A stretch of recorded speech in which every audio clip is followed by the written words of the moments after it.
entre ciel et terre. Quand il descend et tout s'arrête, il y a transfert entre ciel et terre. Quand il descend, l'atmosphère change. Il y a transfert entre ciel et terre. Le Saint-Esprit est là. Le Saint-Esprit, le Saint-Esprit est là. Le Saint-Esprit est là.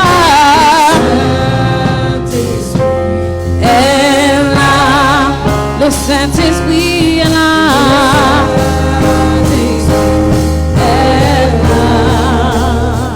Seigneur Jésus, nous te rendons des actions de grâce. Tu es réellement présent dans nos vies. Nous te rendons des actions de grâce. Le Dieu qui a changé nos verdicts autrefois. Le Dieu qui a changé nos situations d'autrefois.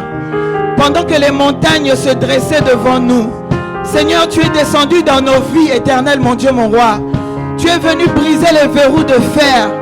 Nous te rendons des actions de grâce. Nous qui sommes ton peuple, Père éternel. Nous avons vu ta main autrefois dans nos vies. Nous sommes témoins de tes grâces et de tes bénédictions. Nous ne pouvons pas nous taire devant ton amour, Seigneur Jésus. Nous ne pouvons pas nous taire devant les miracles que tu as fait pour nous, Seigneur, mon Dieu, mon roi. Nous ne pouvons pas nous taire devant les verdicts que tu as changés autrefois dans nos vies. Le Dieu de renversement des situations. Si nous sommes là ce matin, Seigneur Jésus, c'est parce que, éternel, mon Dieu, il y a eu ton intervention dans nos vies. Chacun de nous a un témoignage à présenter devant toi, Seigneur Jésus. Chacun de nous a un témoignage à raconter devant toi, éternel Dieu des armées. Tu t'es manifesté dans nos maisons, Père éternel. Tu t'es manifesté dans nos vies, Père éternel. Nous avions vu ta grâce, Seigneur, mon Dieu, mon roi. Nous n'avons pas manqué de nourriture, jour après jour, Seigneur. Nous n'avons pas manqué un abri, jour après jour, Père éternel. Quand tu es descendu dans nos vies autrefois, tu es venu changer l'atmosphère de nos maisons. Tu as donné la paix, tu as donné la joie, tu as répandu ton amour au milieu de nous. Tu as ramené les enfants rebelles dans nos maisons, Seigneur. Nous venons, éternel, reconnaître que tu es ce Dieu qui a agi autrefois. Nous nous rappelons de ta grâce, nous nous rappelons de ton amour. Nous avons quelque chose à te présenter ce matin, une offrande d'action de grâce et de reconnaissance. Nous t'acclamons pour ton amour, Seigneur. Nous te rendons des actions de grâce et nous te disons merci pour ce que tu as fait autrefois. Oh, merci Jésus. Merci Père éternel. Merci. Ce même Dieu qui a agi autrefois, voici ce qu'il nous dit dans sa parole. Pour tous ces dossiers, ces fardeaux que nous avons dans ce mois de juillet, dans Acte 4, verset 30, la Bible dit, je vais commencer au verset 29. Et maintenant, Seigneur, vois leurs menaces et donne à tes serviteurs d'annoncer ta parole avec pleine assurance. En étendant ta main, en étendant ta main, en étendant ta main, en étendant ta main, pour qu'il se fasse des guérisons, des miracles, des signes et des prodiges par le nom de ton serviteur Jésus. Nous allons acclamer ce verset. Nous allons nous approprier de ce verset. Nous allons nous approprier de ce verset. Je le reprends.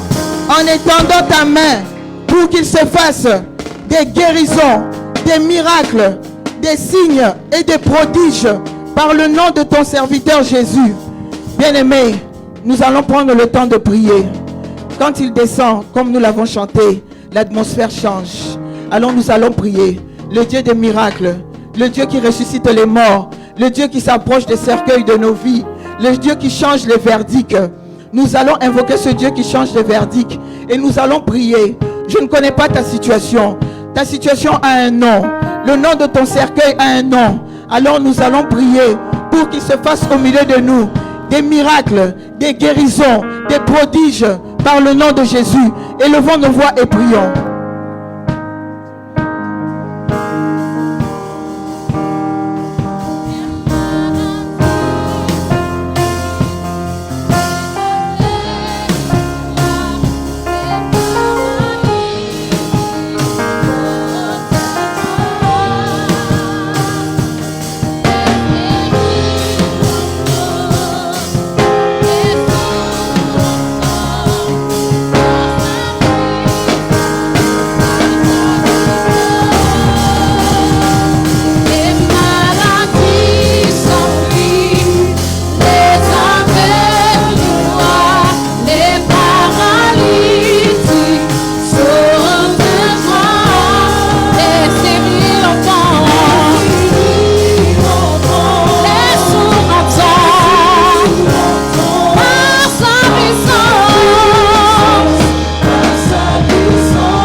Jésus, nous avons besoin de toi.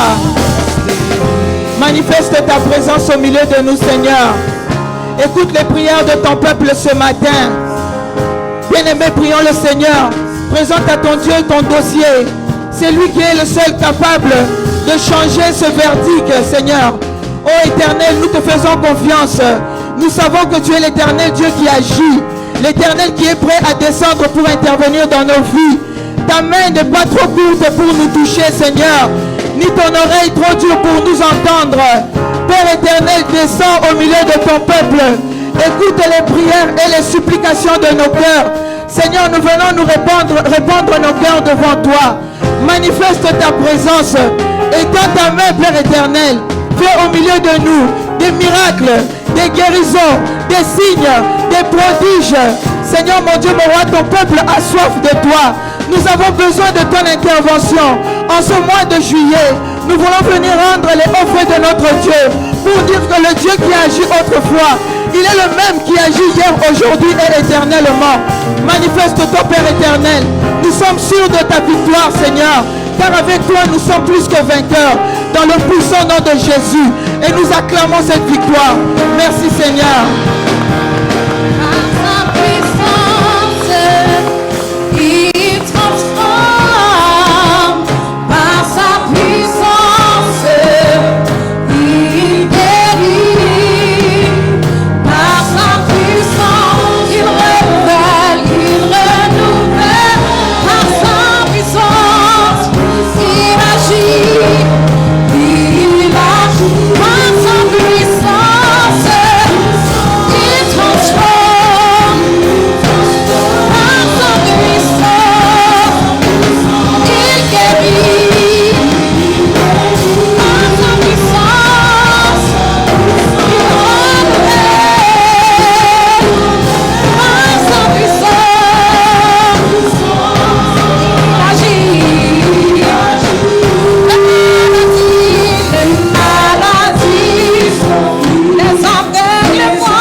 This song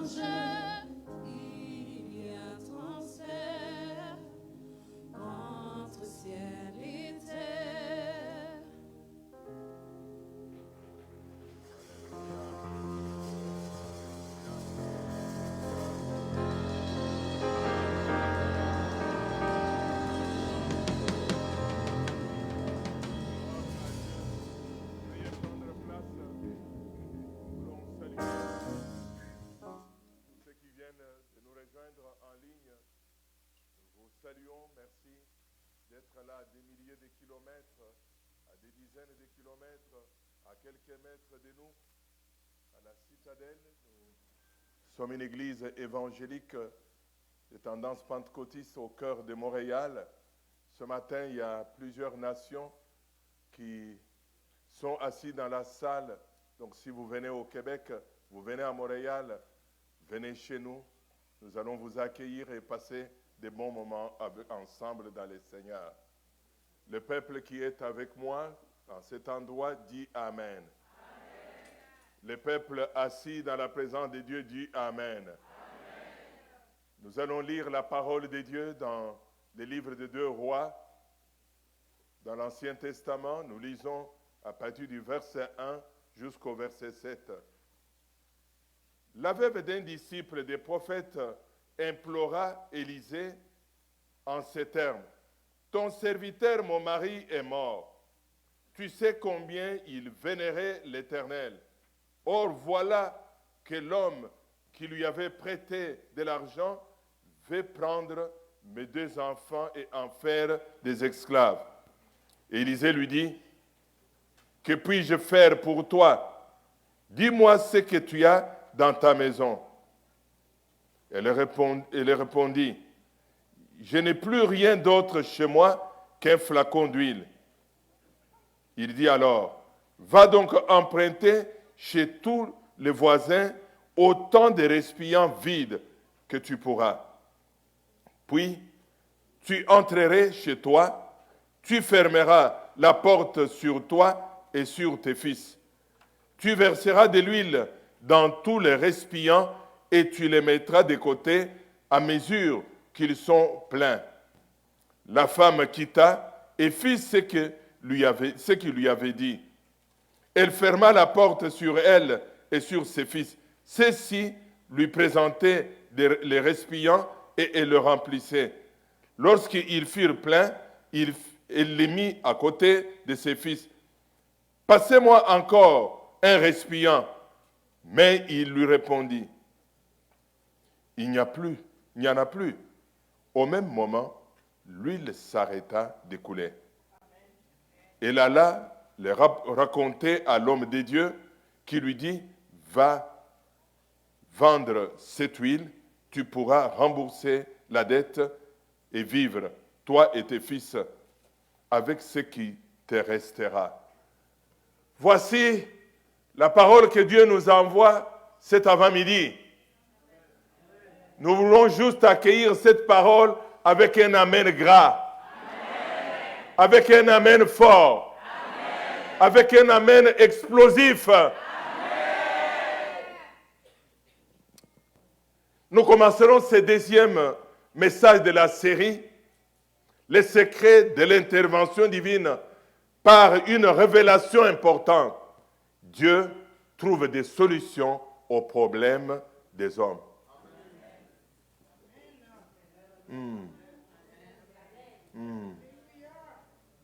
Dieu trouve des solutions aux problèmes des hommes. Je ne sais pas la nature de ton problème. Un problème grave, Dieu trouve la solution. Un problème compliqué, Dieu trouve la solution. Un problème exigeant, Dieu trouve la solution. Je voudrais venir vers vous pour m'assurer que vous avez accueilli la clé de ce message. Dieu trouve des solutions aux problèmes des hommes. Quelqu'un peut le dire avec moi. Dieu trouve des solutions aux problèmes des hommes. Est-ce que les hommes peuvent répéter cette parole? Dieu trouve des solutions aux problèmes des hommes. Et les sœurs, Dieu trouve des solutions aux problèmes des hommes. La Bible tout entière regorge des exemples, de Genèse à l'Apocalypse, où Dieu intervient en faveur des hommes en offrant des solutions aux problèmes qui les accablent.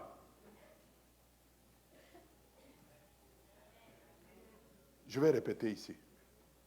La Bible tout entière regorge des récits, des témoignages percutants de Dieu que tu invoques, de Dieu devant qui tu as dansé, de Dieu devant qui tu as levé les mains. Ces dieux-là trouvent des solutions aux problèmes des hommes. Nous avons dans la même Bible tant de promesses de Dieu où Dieu s'engage à apporter des solutions aux problèmes de ta vie. Parce qu'il dit, invoquez-moi, je te répondrai. Fais de l'Éternel tes délices, il te donnera ce que ton cœur désire. Faites connaître vos besoins à Dieu avec supplication et action de grâce. Et la paix de Dieu qui surpasse toutes choses viendra sur vous. Déchargez-vous sur moi de tous vos soucis. Dieu s'engage à trouver des solutions aux problèmes que la science n'a pas. Dieu s'engage à trouver des solutions dans votre vie conjugale. Dieu s'engage à trouver des solutions dans votre vie familiale. Quand les enfants sont perturbés par la philosophie de ces siècles, quand tu dis, écoutez, lui là, j'ai oublié, mais Dieu va les chercher. Dieu trouve des solutions. Laissez-moi le temps d'aller chercher quelques récits dans la Bible pour vous montrer des témoignages d'hier. Et je montrerai des témoignages d'aujourd'hui, que Dieu n'a pas changé, il est celui qui trouve des solutions. Vous avez des problèmes, Dieu a des solutions. Vous êtes dépassé, Dieu a des solutions. Vous êtes au bout, vous dites, je suis au bout. Et ici au Québec, on dit, je suis tanné. Dieu a des solutions. Oh, je voudrais entendre un amen gras. Je voudrais entendre un amen explosif. Que Dieu a des solutions. Nous sommes aujourd'hui en mode solution. Nous avons un Dieu qui marche en mode on. Le diable peut avoir mis off, mais Dieu met on. Dieu met on parce qu'il est en mode solution. Je voudrais parler de l'histoire de la monarchie en Israël. L'histoire de la monarchie en Israël est un des exemples excellents de l'intervention de Dieu. Nous voyons des choses. Dieu bénit. Il surprend Saül. Ma prière est que Dieu te surprenne. Là où tu n'attendais rien. Là où tu n'attendais rien. Dieu sait te surprendre. Mais Dieu se révèle comme celui qui apporte des solutions encore. L'annonce de la nomination d'un roi survient à un moment de crise. Je voudrais m'arrêter là. L'annonce de la nomination d'un roi survient à un moment de crise. Il y a des bénédictions qui sont précédées par des tempêtes. La tempête souffle, vous cherchez où mettre la tête, vous n'arrivez pas. Mais la tempête est comme les douleurs d'enfantement. C'est que vous allez accoucher. Vous allez accoucher. Vous allez accoucher. Vous allez accoucher. Mais l'accouchement est précédé par la tempête. Ne crains pas la tempête parce qu'elle accouche un bébé. Il y a une bénédiction qui vient. Mais il y a des bénédictions qui sont accompagnées des tempêtes. Ne vous accrochez pas à la tempête parce que Dieu contrôle la tempête. Elle ne t'envahira pas. Elle va souffler, elle peut faire des dégâts sur le matériel, mais Dieu te le restaurera. Kis, un homme d'affaires de la tribu de Benjamin et père de Saül, a perdu des ânesses. L'élevage des ânesses était une principale source de revenus pour la famille. Leur perte a occasionné le stress, l'angoisse, l'inquiétude, la douleur, le désespoir. Nous voyons, c'est avec raison qu'il va charger son fils Saül et son serviteur d'aller à la recherche des ânesses. Nous voyons dans le récit que Saül, donc la perte des ânesses est un problème. C'est le premier problème qui a surgi dans la famille, le problème qui a amené l'agitation de la famille. Vous savez, il y a des problèmes qui agitent la famille. On ne parle que de ça. Le soir, on ne parle que de ça. La nuit, on ne parle que de ça. On va jusqu'à être privé de sommeil. C'est comme ça que Saül et son serviteur vont à la recherche des ânesses. La Bible nous dit qu'ils ont soigneusement cherché les ânesses dans la région montagneuse d'Éphraïm. Ils sont allés dans les pays de Shelassi, ils sont allés dans les pays de Shalim, et ils sont revenus même dans les pays de Benjamin, une recherche infructueuse. C'est alors que Saül va dire à son serviteur, j'ai peur qu'on crée un deuxième problème. Puissions-nous retourner en famille? C'est perdu. Ce que tu ne vois pas, Dieu le voit. Ce que tu as perdu, Dieu s'en occupe. C'est intéressant de voir que dans cette démarche, ils sont probablement assis sous un figuier, ils disent, bon écoute, on va aller chercher et rentrer chez nous. C'est alors que le serviteur ne méprise pas quelqu'un qui travaille pour toi. De lui peut venir la sagesse. Ne méprise même pas les petits-enfants. Pendant tout cet été, je la passe avec des petits-enfants, vous voyez l'autre collé à moi, ils me font réfléchir. Ils ne sont pas autant ignorants que vous le pensez. Et les enfants qui grandissent dans une maison où il y a la prière, Dieu peut se servir de leur bouche. Pendant qu'ils parlent, ils pensent que lui blague. Papi, voilà. Mamie, voilà. Mais Dieu parle par sa bouche. Et il dit à son maître, mais pourquoi nous ne constituerions pas un homme de Dieu dans la région? Il y a des serviteurs, des références dans des régions. C'est Samuel. Mais cette déclaration va engendrer deux autres problèmes.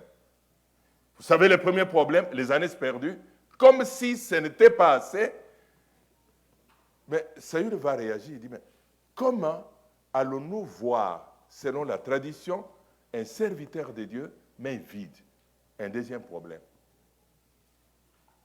Un troisième problème, nous ne l'avons jamais vu. Nous ne connaissons pas son adresse. Il se retrouve avec trois problèmes. Je voudrais épingler une vérité. Quand Dieu vient résoudre tes problèmes, il ne le fait pas en ordre d'arrivée. Dieu est capable de commencer par le dernier vers le premier. Il est capable de commencer par les milieux, aller par le premier, commencer par les milieux, aller par les derniers. Mais Dieu connaît ce qui est important et Dieu connaît l'urgence de ta vie. Pendant que cette équipe se parlait, le jeune homme probablement a bougé son sac, une pièce tombe. Il dit, oh, j'ai une pièce. Dieu trouve la solution. Il se retrouve avec une pièce d'argent, alors qu'il y a quelques minutes, ils ont dit, nous n'avons rien. Il dit, oh, comme on a trouvé l'argent, on va entrer dans la ville. Il y a des gens que Dieu met sur ta route à des saisons particulières. Ne vous accrochez pas à eux. Il y a des gens qui viennent pour une saison dans ta vie. Une saison d'information. Une saison pour t'ouvrir des portes. Une saison pour t'apporter un don dont tu as besoin. Quand il a fini, il s'en va. Je répète, il y a des hommes et des femmes que Dieu met dans ta vie à des saisons particulières. Oh, la prière de mon cœur est que Dieu mette des hommes clés sur ta route pour des saisons particulières. Intéressant. Alors qu'il marche à l'entrée de la ville, il voit des jeunes filles qui vont puiser de l'eau. Vous savez, les femmes, quand elles se retrouvent, elles sont toujours heureuses. Les hommes sont sérieux. Ils sont des visages renfrognés. Mais les dames, oh là là. Les dames, la joie déborde. Même quand je parle, regarde comment ils débordent de joie. Regarde, et demain, ils vont déborder de joie quand nous serons dans la présence de Dieu pour les temps de jeûne et de prière. C'est intéressant. Ils approchent ces dames qui sont venues sur leur route à une saison particulière. J'ai pris pour que le vent de Dieu souffle, que Dieu déplace des hommes et des femmes sur ta route pour des saisons particulières. C'est alors qu'on demande à des jeunes filles, mais est-ce que vous connaissez Samuel dans la région? Comme d'habitude, les sœurs se tiennent comme ça. Oh! Oh! Faites avec moi. Oh! Il dit, mais vous êtes les seuls qui ne connaissez pas, mais c'est un grand serviteur de Dieu. Rendez de bons témoignages sur vos conducteurs spirituels. Il dit, mais où il habite? Non, n'allez pas chez lui. Il marche devant vous. Regarde comment Dieu chronomètre les choses. Il marche devant vous, il va donner les sacrifices au haut lieu. Vous les trouverez devant vous. Ah, ok. Il marche, il marche, il marche. Pendant qu'il marche, la route est bondée de gens, mais il y a comme une lumière de Dieu sur quelqu'un. Oh, que Dieu mette la lumière pour que tu ne t'attends pas, que tu touches à la bonne personne au bon moment. Ils arrivent, ils demandent à un monsieur, un vieillard, monsieur, est-ce que vous connaissez Samuel? Samuel le regarde avec l'air d'un homme. Les hommes ont toujours un air non souriant, un visage fermé. Et il regarde, il dit, mais c'est moi, un rendez-vous divin. Amen. Dieu prendra des rendez-vous pour toi.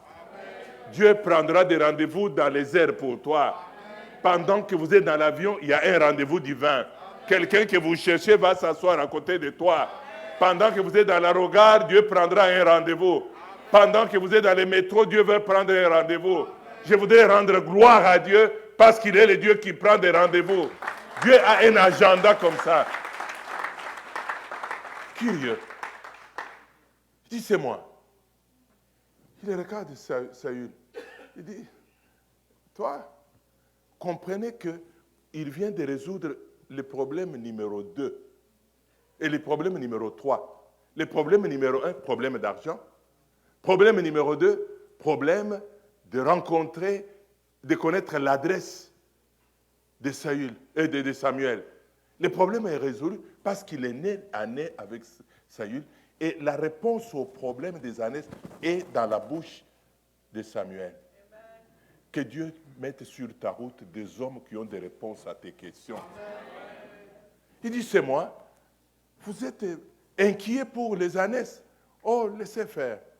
Ils sont retrouvés il y a 3 jours. Vous avez des soucis inutiles. Il y a des moments que vous avez des soucis inutiles, des fardeaux inutiles, alors que la réponse est déjà là.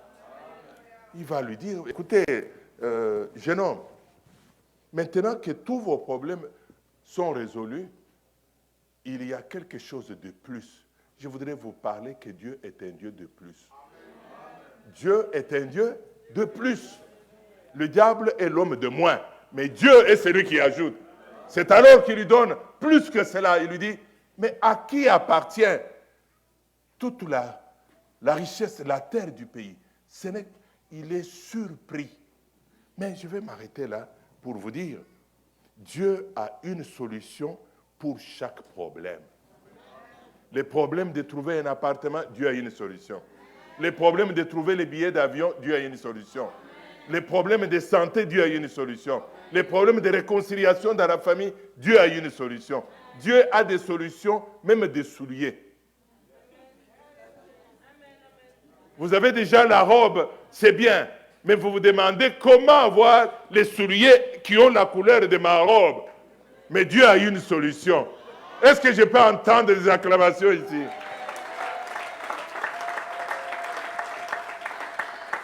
Donc comprenez que Dieu ne respecte pas l'ordre des priorités d'arrivée des événements. Mais Dieu respecte l'ordre qu'il établit en rapport avec ce qu'il veut faire dans ta vie. Je vais vous relater un autre récit. Il concerne un homme du nom de Naaman.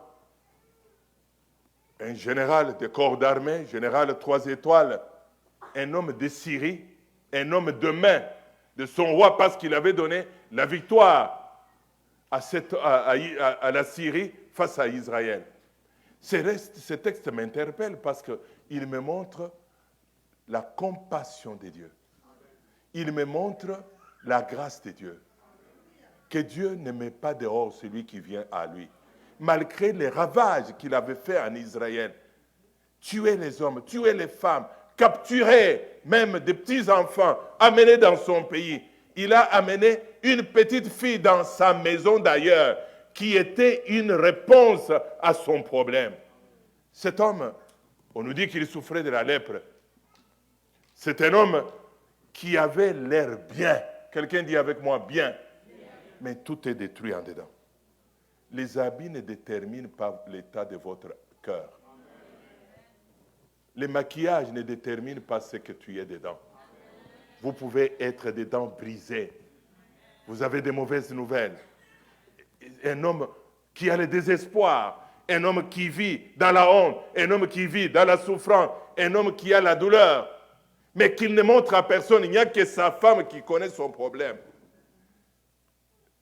Mais il y a des actions qui se mènent sous tes yeux par lesquelles Dieu veut te révéler quelque chose. C'est le soir, il enlève sa tenue et puis il commence à gratter. La petite fille qui est venue donner de l'eau au salon, elle va, oh, la fille va lui dire, le Dieu d'Israël, il est le Dieu qui a des solutions aux problèmes des gens. Oh, quelqu'un dit avec le Dieu d'Israël. Il est le Dieu qui a des solutions aux problèmes des hommes. Mais de quoi tu parles? Il dit, oh, il suffit simplement d'aller chez lui. Et cet homme entreprend le voyage. Il va chez ce Dieu-là. Il rencontre un serviteur de Dieu qui s'appelle Élisée. Il lui dit, voici mon problème. Il dit, non, ce problème n'est rien. Moi, je sers Dieu depuis 50, 60 ans. Je n'ai pas vu Dieu échouer à un problème. Je n'ai pas vu Dieu manquer à résoudre un problème. Les hommes ont des problèmes, mais lui a des solutions. Oh, je vous parle de Dieu qui est à mot de solution ce matin. Dieu est à mot de solution. Intéressant. Il dit, mais qu'est-ce que je vais faire? Vous allez me prescrire un traitement? Il dit, non, vous allez juste vous plonger dans l'eau des Jourdain cette fois. Il dit, mais c'est ridicule. Il dit, les solutions de Dieu sont ridicules. Les solutions de Dieu sont simples. Elles ne sont pas compliquées. Dieu ne va pas vous demander des poules avec des plumes blanches ou rouges. Il ne demande pas des œufs. Il ne demande même pas l'argent. Mais il donne juste sa parole. Il dit juste ça. Il dit oui, juste la parole. Et il va, le monsieur. Il arrive, il se baigne dans l'eau. Cette fois, il dit, mais c'était l'eau. Et quand il sort la 7e fois, il entend simplement ses serviteurs qui crient « Waouh !» Que Dieu trouve des solutions même à des problèmes chroniques, comme celui de Naaman. Dieu trouve des solutions même à des problèmes cycliques. Dieu trouve des solutions même à des problèmes héréditaires. Oh, j'attendais que le peuple acclame ce Dieu-là. Dieu trouve des solutions. Dieu trouve des solutions. Je voudrais tourner les pages de ma Bible pour aller avec vous dans le Nouveau Testament. Dans les premières pages, au chapitre 4 et 5, nous sommes dans l'histoire d'une église récente, naissante, une église de réveil, une église en pleine ébullition, une église où il y a des signes et des prodiges, et une église confrontée à une résistance des milieux juifs qui lui disent, ne parlez pas au nom de Jésus. Les apôtres disent, mais écoutez-moi, parlez-nous d'autre chose. Nous ne pouvons ne pas parler au nom de Jésus. À cause de leur foi, ils sont arrêtés, ils sont mis en prison. Enfermés. Mais comprenez que cette église est formée de prolétaires. Il n'y a pas des avocats comme bienvenus. Lui, quand il s'élève dans sa ville de Kinshasa, les gens le regardent pour dire « Oh là là, quand j'aurai un dossier, il va me défendre. » Mais ici, il n'y a rien. Tout le monde est au niveau zéro. Ils n'ont même pas d'argent. Mais Dieu trouve des solutions. Dieu a des solutions surnaturelles pour des problèmes graves. Ces jeunes gens sont en prison. En prison. Alors qu'ils attendaient le jugement, probablement la mort, la nuit, il y a quelqu'un qui les réveille. Il les regarde, il y a une blancheur dans les lieux. Il dit, oh, c'est un ange. Dieu déplace des anges. Il se réveille, les anges lui disent, mais écoutez, nous allons sortir maintenant. Il dit, les gardes sont dehors à la porte. Il dit, c'est rien. La présence de Dieu va vous couvrir. Vous allez passer au milieu de vos ennemis, ils ne vous verront pas. Il dit, mais comme ça? Il dit, oui, oui.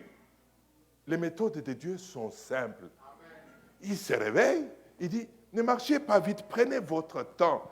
Mettez vos bottes, mettez les manteaux, marchez tranquillement, paisiblement. Il dit, mais comment nous allons sortir? Suivez-moi. Suivez Jésus.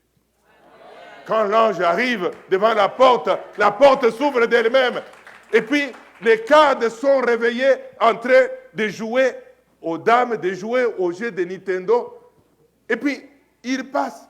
Pierre tremble. Il dit, il nous voit. Il dit, non, vous êtes couverts par la présence de Dieu. Il ne vous voit pas. Il marche et il traverse. Nous voulons juste dire, Dieu trouve des solutions au-delà de tout raisonnement humain.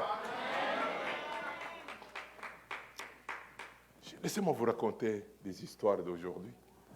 Les miracles d'hier sont attestés par ce que Dieu fait aujourd'hui.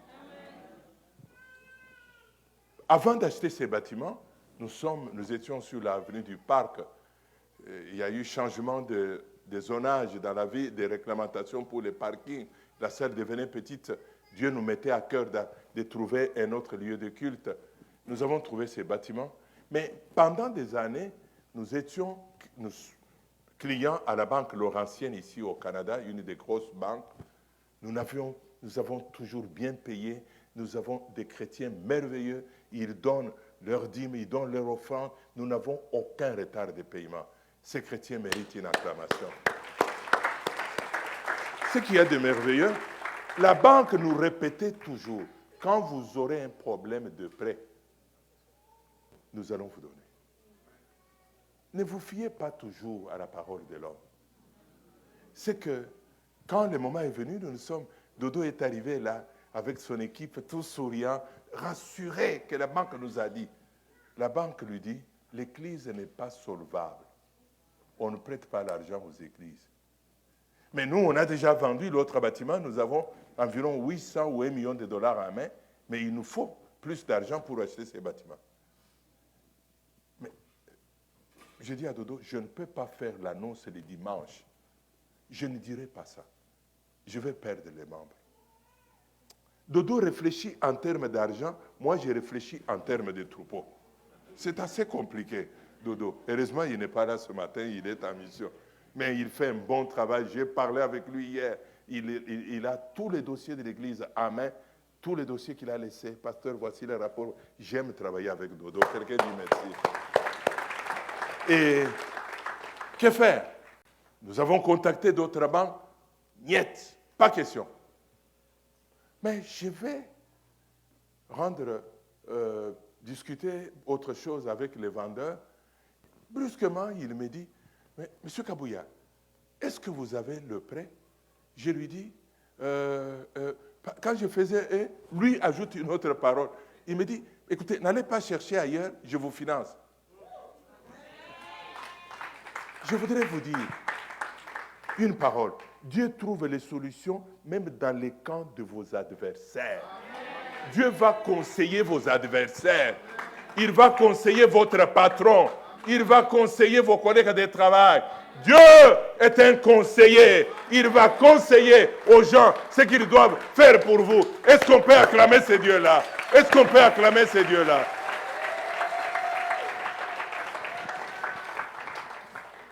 Laissez-moi vous dire une histoire. J'en ai parlé à quelques-uns ici. Nous venons d'arriver.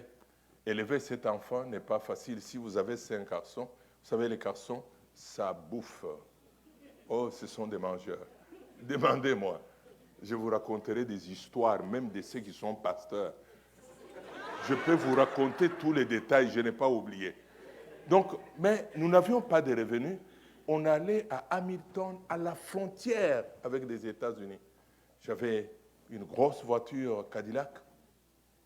Nous sommes proches, on voyait l'endroit où on allait acheter la viande, parce qu'on allait là où les vivres étaient moins chers. La voiture s'est plongée dans la neige. Comment sortir la voiture? Finalement, j'ai dit à maman, qui ne conduisait même pas à l'époque, je lui dis, on appelle le service de tourisme. Il me dit, non, c'est tout ce que j'ai comme argent, mes enfants mangeront comment?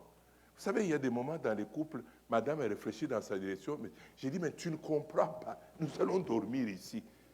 Il dit, faites tout ce que vous voulez, mais moi, ma voiture doit partir. Dieu a des solutions même sur la route. Amen.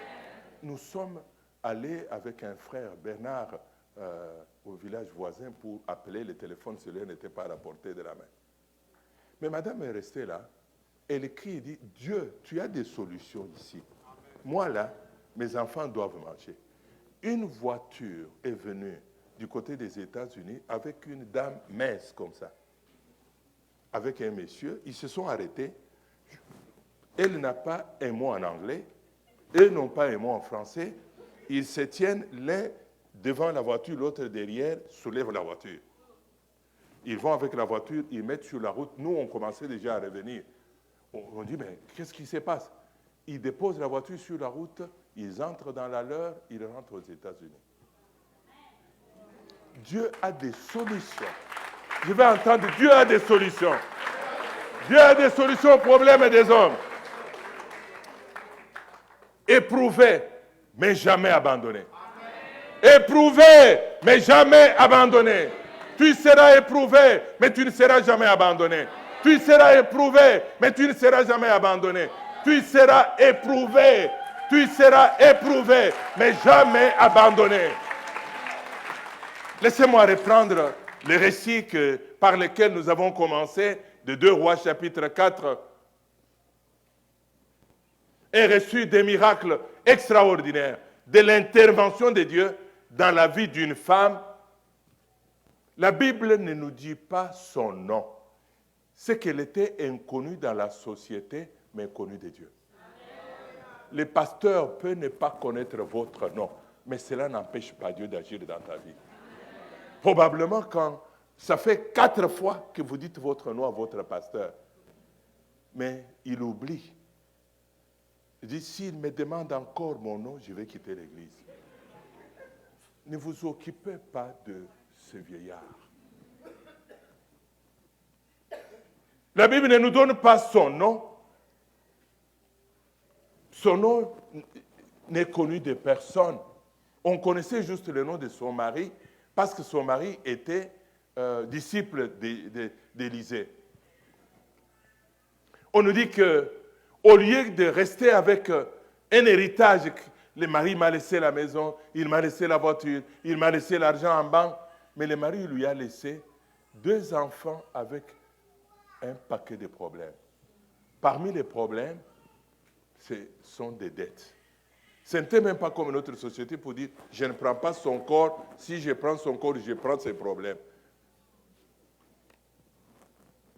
Il y a des gens, quand ils meurent, la famille refuse de prendre le corps. Parce qu'ils disent, si je prends le corps, c'est que je vais prendre des problèmes. Mais ici, la femme a enterré bien son mari, mais le créancier n'a pas annulé les dettes.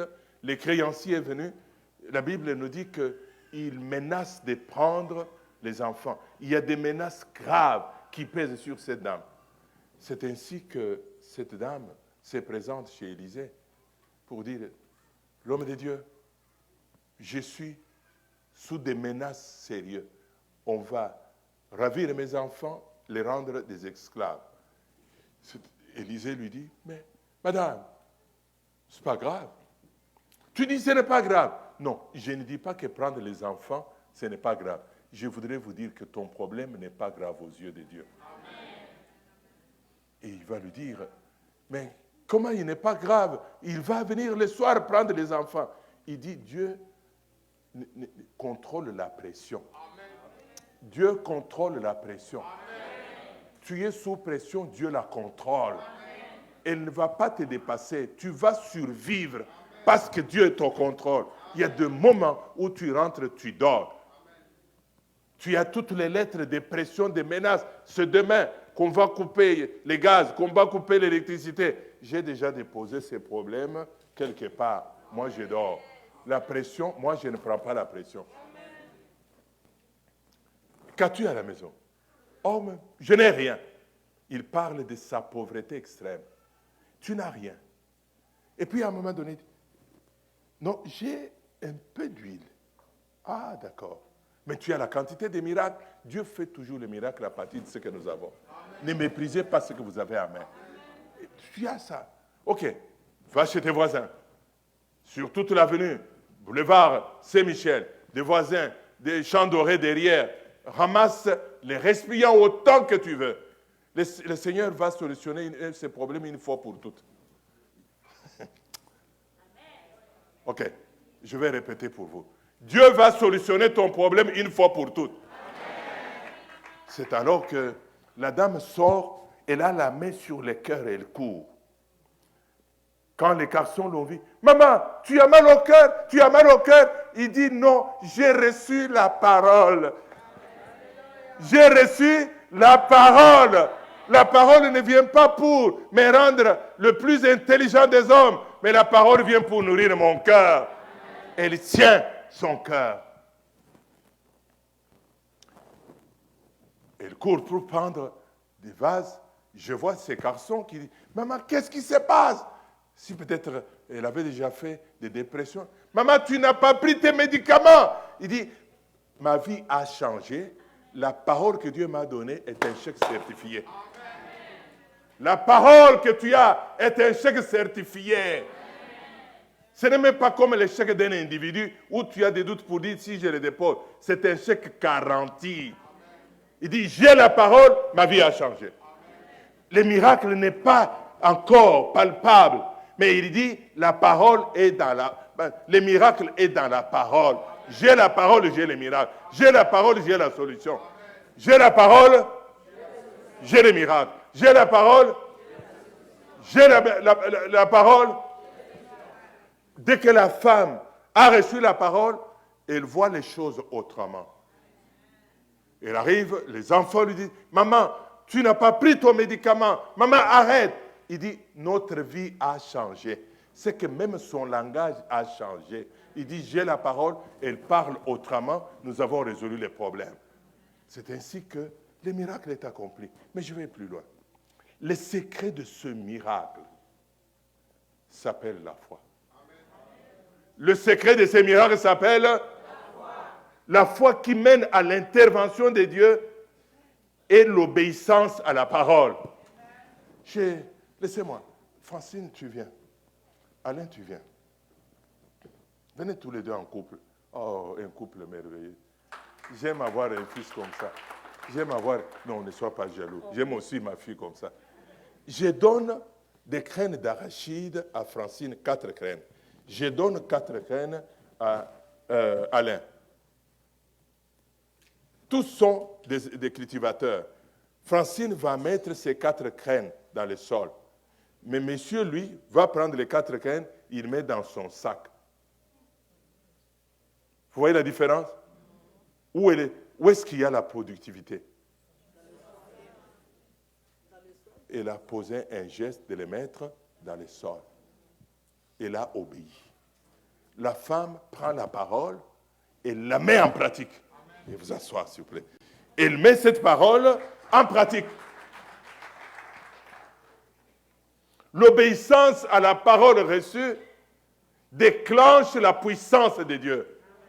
Et la puissance de Dieu produit les miracles. Je vais décortiquer quelque chose qui peut vous aider. Quand nous lisons les Écritures, il y a 2 types de foi que la Bible parle. Elle parle de la foi rédemptrice. Quelqu'un dit rédemptrice. Dans le mot rédemptrice, il y a le mot rédemption. C'est la foi dans l'œuvre de la croix, où Christ est mort et ressuscité pour nos péchés. c'est la foi que Jésus a donné sa vie. Nous sommes pardonnés au moyen de la foi en Christ. C'est la foi qui nous amène à la nouvelle naissance. C'est la foi qui nous fait passer des ténèbres à l'admirable lumière, du pouvoir de Satan au pouvoir de Dieu. C'est la foi qui fait de nous les enfants de Dieu. La foi, il n'y a pas de salut sans la foi. Mais il y a deuxième type de foi, c'est la foi dans l'intervention de Dieu. Il s'agit de la confiance que nous témoignons à Dieu dans notre vie quotidienne. J'ai confiance en Dieu. Je suis né de nouveau, j'ai cru en Dieu, mais il y a plus que cela, que dans la relation avec Dieu, je lui fais confiance. Qu'il ne me mentira pas, il ne me décevra pas, sa parole s'accomplira. Je vais reprendre. Il ne me mentira pas, il ne se trompera pas. Il est le Dieu Tout-Puissant, il est le Dieu glorieux, il est le Dieu majestueux, il est le Dieu grand, il est le Dieu infini. Ce qu'il dit, il va le réaliser. Il est le Dieu en mode on, il est le Dieu en mode solution. Je vais relever quatre caractéristiques de la foi dans l'intervention de Dieu. La foi triomphe de la raison. Quelqu'un dit, la foi triomphe de la raison. La raison est une faculté qui permet à l'être humain de connaître, de juger, d'agir, conformément aux principes comme comprendre, l'entendement, l'esprit, l'intelligence. La raison veut tout comprendre avant d'agir. Ce matin, vous avez réfléchi. Hier soir, je me réveille à telle heure, c'est la raison. Vous avez dit, je vais m'habiller en telle couleur, c'est la raison. Je vais prendre telle route, je ne passe pas au feu rouge. Nous sommes des êtres pensants. La raison. Mais je voudrais aller plus loin. Les principes bibliques, les promesses de Dieu, ou les promesses que Dieu nous donne, sont d'ordre spirituel. Ils échappent aux lois de la nature, aux lois de la science. Je vais reprendre parce que si nous n'avons pas saisi cet élément, ça va nous jouer des tours. Nous avons dit que la raison, la foi triomphe de la raison. Tout être humain est intellectuel. Il raisonne, il réfléchit, il analyse, il prend des décisions. Mais je viens de dire que les principes spirituels, c'est-à-dire les principes de la Bible, j'ajoute, les promesses que Dieu nous donne, sont d'ordre spirituel. Ils échappent aux lois de la nature et de la science. Les lois de la science sont expérimentées par les hommes dans des laboratoires. Ils les analysent, ils arrivent à la conclusion. Les principes spirituels relèvent de l'autorité de Dieu. Ils relèvent de la souveraineté de Dieu. Ils transcendent la science. Est-ce que tout le monde me comprend? Les principes spirituels transcendent la science. Quand Dieu dit « imposez les malades seront guéris », ça n'a rien à faire avec des examens de sang dans les laboratoires. Ça n'a rien à faire avec des Tylenol, des aspirines, des Nivaquine, des maladies de vers de terre ou de vers dans les vents. Ça n'a rien à faire. Que les principes spirituels échappent aux lois de la nature, échappent aux lois de la science. Les principes spirituels relèvent de la souveraineté de Dieu, de l'autorité de Dieu. Dieu qui dit à la mer, sépare-toi, la mer se sépare, la science ne peut pas l'expliquer non plus. Dieu dit au mur de Jéricho, tombe, il tombe. Élie élève les mains en l'air, il prie, le feu tombe, il n'y a pas de combustible, il y a le bois qui brûle. Ça, c'est la loi. Donc, il faut que ce soit clair, lorsque la raison entre dans la zone du spirituel, il engendre les doutes. J'ai travaillé pendant des années dans des milieux des universités. Je parle avec un universitaire de haut niveau. Il me dit, pasteur, tout ce que tu me dis est bon, mais ça s'arrête là. Ça ne descend pas. Parce qu'il a un raisonnement cartésien. Il est déformé même par la science. Il est devenu même la science. Et il veut comprendre par quel mécanisme quelqu'un atteint de sida, quelqu'un atteint de diabète, quelqu'un atteint de cancer, quand nous lui disons « Reçois la guérison au nom de Jésus ». Il dit « Ce n'est qu'une parole ». Mais cette parole est pleine d'autorité. Cette parole produit des effets parce qu'elle vient du Créateur. Il la met dans ma bouche. J'ai dit que lorsque la science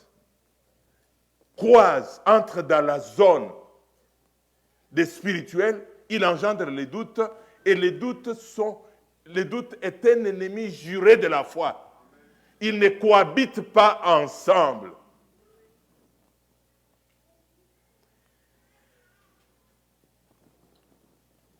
Bien-aimés, si nous avons compris ce secret qui bloque beaucoup de gens qui ont fait la science, qui essayent de décortiquer les mécanismes. Je vais vous raconter le témoignage d'une dame. Dans mon dernier champ de mission en Europe, cette dame, elle était tombée malade pendant des années. Elle était arrivée à un niveau très élevé de dépression, qu'elle avait toujours les yeux fermés. Elle bavait, elle était toujours couchée, on la lavait, on prenait soin d'elle. Pour des circonstances données, on l'a amenée chez nous, nous avons prié pour elle. Instantanément, elle ouvre les yeux, elle se relève, tout est beau. Et le lundi, elle avait rendez-vous avec son médecin. C'est la première expérience que je n'ai pas comme médecin à l'hôpital Saint-Luc. Le médecin m'appelle, il me dit, « Monsieur le curé, j'accepte ça. Quelles sont tes méthodes? Je soigne cette femme depuis autant d'années, mais je la trouve lucide, elle est équilibrée. Est-ce que je peux changer la posologie? » Je lui pose, posologie, c'est quoi? Je ne comprends même pas de quoi il parle. Il m'explique, non, j'avais tel médicament. J'ai eu la présence. Docteur, ce n'est pas moi qui ai prescrit les médicaments. Mais si tu vois qu'elle est rétablie, elle est rétablie. Il me dit, est-ce que je peux vous envoyer un autre cas? Pendant que nous étions au téléphone, sous la pluie, la sonnerie chez nous, regardez là. Non, c'est la patiente devant moi et chez moi. J'ai dit, mais monsieur le docteur, je n'ai pas un cabinet médical. Je voudrais vous amener à dire que les principes de Dieu échappent. Échappent. La foi ne limite pas Dieu. Dieu peut faire au-delà de ce que nous entendons et pensons. Dieu peut faire au-delà de ce que nous entendons et pensons. Dieu peut faire au-delà des limites de la science. Avec Dieu, nous franchissons la vitesse du son. Nous franchissons la zone de la science.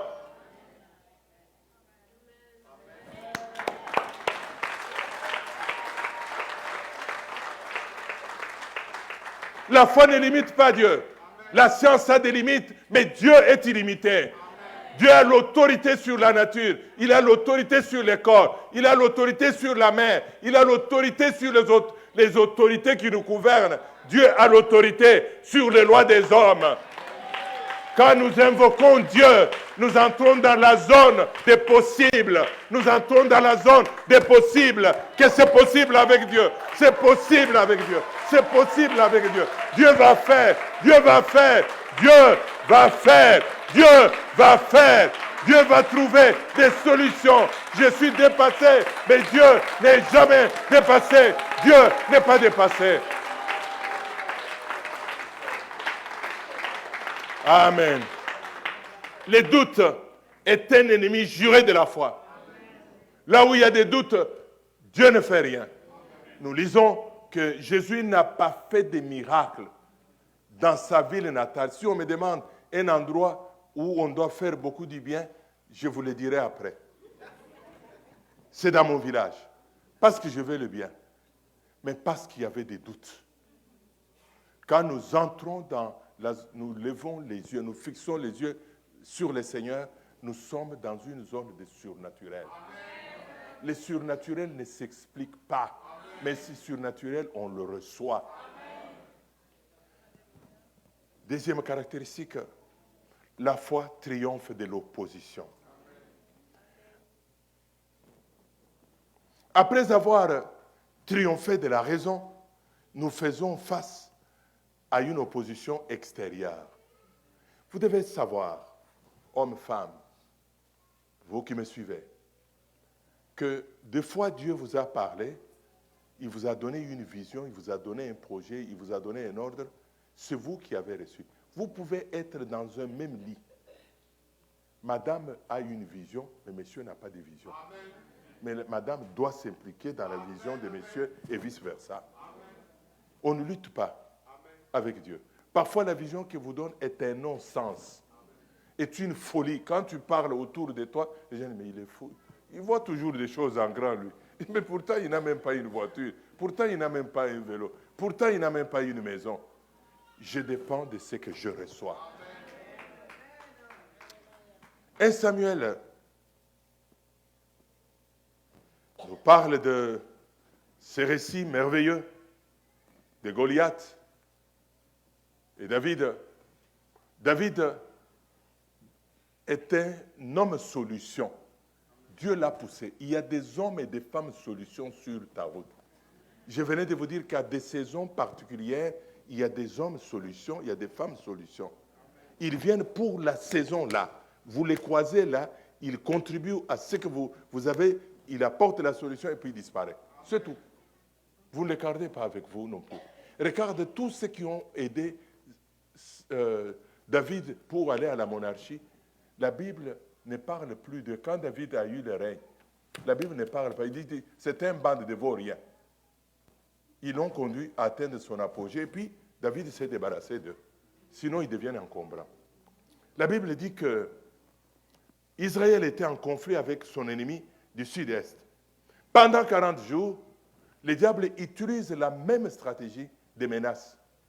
Goliath sort, il méprise, il menace Israël et Dieu va trouver un homme comme solution. Je vous dis souvent, la solution de Dieu, dans bien des cas, est méprisable. Quand vous la voyez, mais c'est quoi ça? Mais vous ne savez pas que c'est la solution. Quand il arrive, il va faire face à 3 types d'opposition. Première opposition, c'est le mépris de sa famille. Curieux, tu es toujours comme ça.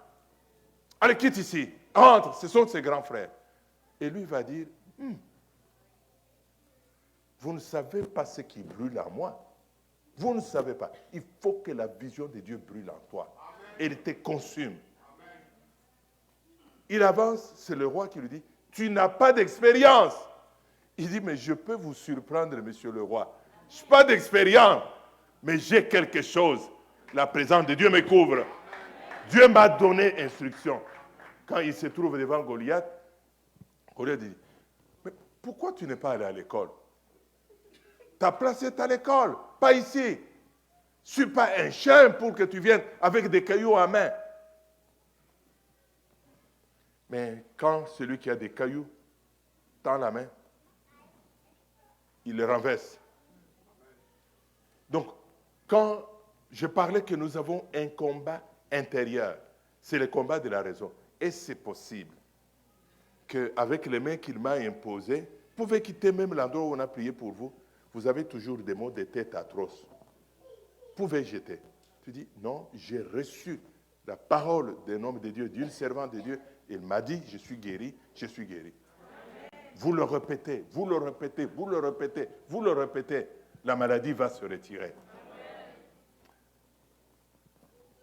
Troisième caractéristique, nous avons dit dans la première caractéristique, la foi triomphe de la raison, elle triomphe de l'opposition, mais la foi triomphe et la foi mène à l'action. C'est l'illustration que je venais de faire avec Francine et Alain tout à l'heure. Nous revenons dans le premier récit, dans le récit que nous avons lu de cette femme. Elle est allée voir un homme de Dieu qui lui pose la question, qu'as-tu? Elle lui dit, juste un peu d'huile. Il lui dit, tu as ton miracle. La femme répète, j'ai mon miracle. Quelqu'un dit, j'ai mon miracle. Élisée lui donne des instructions, tu peux aller, prends des vases chez les voisins et tu vas verser de l'huile. Et je pense qu'il a eu une résistance de ses enfants qui dit, maman, c'est de trop. Maman, arrête. Maman, ce n'est pas bon. Mais si ça ne marche pas, qu'est-ce que tu vas faire? Mais cette femme est déterminée. Si la femme avait reçu juste la parole, elle avait écrit dans son calepin, elle est arrivée chez elle et chaque matin, elle se réveille, je prendrai de l'huile, je verserai dans des vases et les vases seront remplis, je vendrai et puis je vivrai avec mes enfants. Amen. Elle revient encore. Non, elle reçoit la parole, elle obéit à la parole à la lettre. La foi ne regarde pas le risque. La foi triomphe des risques. Je viens de terminer une maîtrise en théologie en 82. Au mois de juin, je me retrouve au Nigeria, la famille est restée à Kinshasa. Une femme, en plein réveil, de Deep Life Ministry, dit, Dieu montre que tu es missionnaire au Canada. La parole qui n'a pas de sens. Je n'ai aucun projet, je n'ai rien. Je ne peux même pas payer les billets. Je n'ai même pas un poste d'emploi. Je rentre. Je travaille à l'aumônerie universitaire où l'apôtre vient. Et curieusement, je vous ai dit que Dieu déplace des gens. Et ils ne savent pas pourquoi ils sont déplacés. Mon ancien doyen est à Kinshasa et puis il est venu prêcher dans l'église où j'étais. Et il est venu manger chez nous. Il me dit, mais Kabouya, mais pourquoi tu ne ferais pas le doctorat? Dieu travaille par étapes. Je dis, je ne suis pas de bourse. Il dit, non, je vais m'en occuper. Je ne suis pas inscrit. Il dit, donne-moi ton mémoire. Moi, je m'occupe de l'inscription. Dieu s'occupe même des détails. J'ai fait 10 ans, sont passés. Quelqu'un me donne un billet, me dit, mais pourquoi tu ne te promènerais pas au Canada? Regardez le fil conducteur. Donc tu as la parole, le temps qui passe n'est pas un temps mort. Dieu est en train de travailler. Il met les choses en place. Comprends Dieu comme un contracteur, comme il est sorti, donc le pasteur Jean Willer. Donc il va faire quoi? Il vient avec il choisit les terrains, il vient avec les matériaux, les voisins regardent, mais qu'est-ce qu'ils font ici? Et puis il vient avec des instruments pour mesurer les sols. Et puis le lendemain, quelques ouvriers viennent. Le lendemain, c'est quand il finit l'ouvrage, oh! Les plus gros, c'est quand Dieu me dit, tu déménages, tu vas au Canada, c'est ton champ de mission. Mais comment je vais vivre les risques de la foi? La foi nous amène à prendre des risques. Vous savez, vous avez la parole. Oui, j'ai la parole. OK. Oh, le trou est trop géant. Et puis, oh, peut-être demain.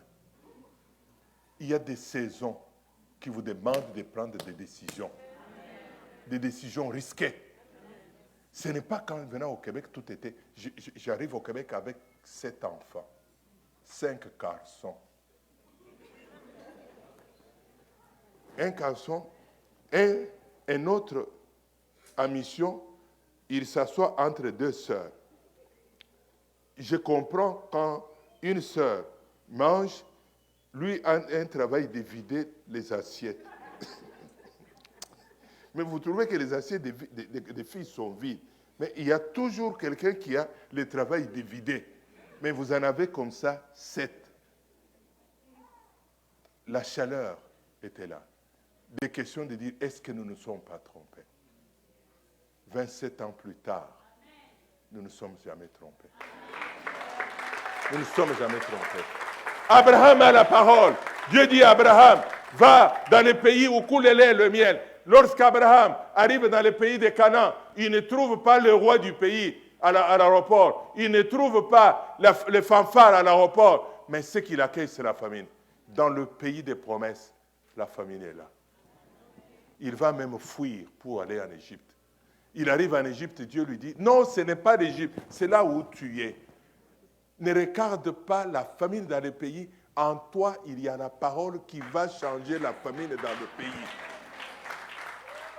Il dit, bon, alors je ne me suis pas trompé, je rentre quand même. Sarah, tu viens. Ismaël, nous allons rentrer. Hein? Mais la Bible nous dit qu'il était l'homme le plus puissant du pays. Parce qu'il avait une parole de promesse sur ta vie. La promesse de Dieu changera ton histoire. La promesse de Dieu changera ton histoire. Saisis la promesse. Je vais terminer. Je termine par où nous avons commencé. Dieu trouve des solutions aux problèmes des hommes. Quelqu'un dit avec moi, Dieu trouve des solutions aux problèmes des hommes. Quelle que soit la nature du problème, la gravité du problème, la complicité du problème, Dieu trouve la solution. Dieu a toujours une solution à chaque problème.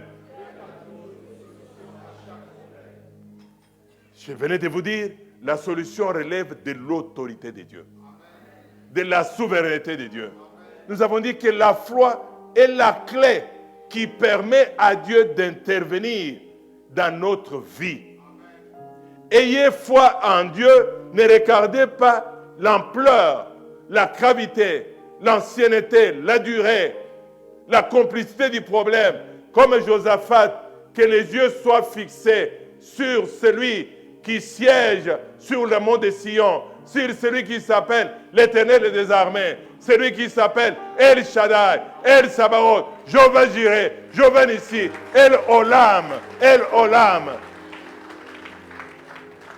La femme ou la veuve a bénéficié de miracles, de la multiplication de l'huile, tout simplement parce qu'elle a reçu la parole, elle a cru à la parole, elle a cru à ce Dieu-là. Nous allons terminer ce service ou terminer ce culte pour mettre cette parole en pratique, que j'ai un problème, je lève mes yeux vers Dieu, juste vous lever. J'ai un problème, je lève mes yeux vers Dieu. Apôtre, tu peux venir.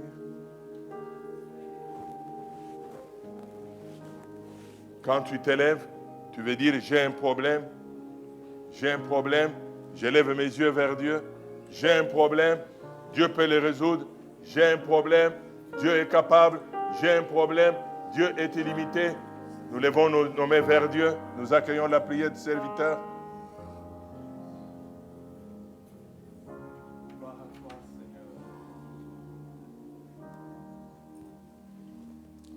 Gloire à toi, El Shaddai. Seigneur, merci parce que tu trouves toujours des solutions aux problèmes des hommes. Quelle que soit la grandeur du problème, quelle que soit la hauteur, la profondeur, Seigneur, du problème, en toi, il y a toujours une solution. Au nom de Jésus. Même quand les hommes disent que c'est fini, mais devant toi, rien n'est impossible. Notre Dieu, toi, tu n'es pas limité. Tu agis toujours au-delà de ce que l'homme peut penser. Merci Jésus.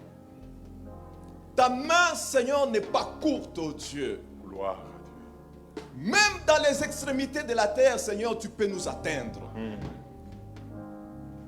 Même quand nous descendons, Seigneur, dans des gouffres, Père éternel, ta main peut arriver. Sois loué, sois béni, Père.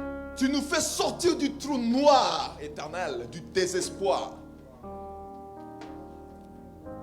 Oh, merci, notre Dieu. Merci pour la puissance de ta parole qui aujourd'hui encore brise toute chaîne de doute. Merci de restaurer chacun de nous en ces lieux par cette parole, ô Dieu Tout-Puissant. Merci de nous redonner encore, Père éternel, de la vigueur spirituelle. Merveilleux Jésus, merci. Marche dans ces lieux. Seigneur, ton action transcende, Père éternel, les limites de la science. Ton action, Seigneur, dépasse, oh Dieu, ce que la science peut définir. Quand tu agis, oh notre Père, les gens, les hommes sont confondus. Laisse que cet après-midi, oh Père, que dans la vie de chacun, là où il y avait des zones d'ombre, là où il y avait les ténèbres, à cause de cette parole qui est sortie, que la lumière apparaisse. Au nom de Jésus. Comme tu as dit au commencement, que la lumière soit. Que la guérison atteigne, Seigneur, partout où il y avait la maladie. Que ce soit sur le plan mental, sur le plan sentimental. Que la guérison pénètre. Et que ton peuple, Père éternel, jouisse du vrai bonheur qui ne peut venir que de toi. Père, nous te rendons grâce pour ces merveilleux jours où tu as envoyé ta parole, car il est écrit, tu as envoyé ta parole et ta parole est guérie. Merci pour la guérison de nos cœurs, la guérison de nos âmes. Et merci pour ton serviteur que tu as utilisé puissamment pour nous bénir en ces jours. Au nom de Jésus, nous avons prié. Merci Seigneur Jésus. Amen. Voulez-vous rester debout? Nous avons rendez-vous demain dans les jeûnes. S'il arrive que vous ne soyez pas là, quels que soient les lieux où vous êtes,